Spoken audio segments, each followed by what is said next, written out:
Kamusta? Siyempre, kakamusahin namin. Hello, Love Again. Yes. Siyempre, yes. nag-shoot na kayo sa paunang shoot, no? Sa Hong Kong, first leg namin. And excited na ako dito sa second leg namin, which is, katapusan ng July. 1 month kami sa Canada. Kwenta ko muna sa Hong Kong. What happened? Sabi ni Alden, talagang sobrang iba ang kulit ng...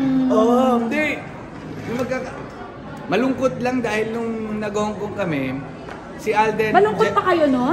Hindi. Kasi kaming tatlo lang. Jeju din lang. Jeju din lang. Pero, katulad, sabi ni Alden, alam nyo, kapag kasama ko kayo, ito na yung, ngayon lang ako tumatawa ng, yung ganito ka, kasi hindi namin siya tinatratong Alden. Hindi rin siya, si Jeff Tam, walang jor.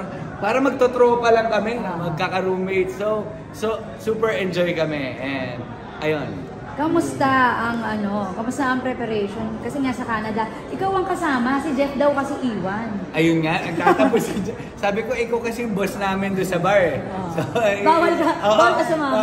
Ako, pwede ako sumama. Pero, itong Canada, mas maganda yung ibang part naman ng story ikot dahil nauna si Catherine sa Canada eh. Kumbaga, direct continuation ito ng part 1 ng Hello, Love, Goodbye. So, ito yung, sa sobrang lapit ng mga the day after lang ito. So, kaya hinabol ko pa nun yung balbas ko para makuha ko na yung look nun. So, ayun, nagawa namin na paraan naman. Sa awa ng Diyos. Oo. Kamusta naman si Alden?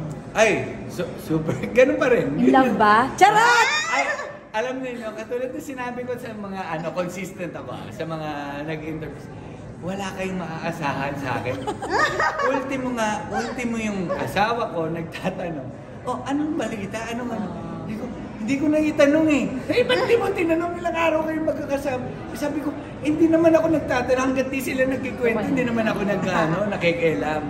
Pero, ayun. Malalaman natin sa Canada, kasi magkakasama na kayo. 1 month yun eh. Tingnan na natin.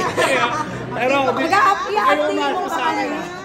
Hindi kasi parang ikaw lang aasahan namin. Katulad nung sa Hong Kong, hindi naman nagpo-post si Alden. Ikaw at si Jeff lang ang nagpo-post.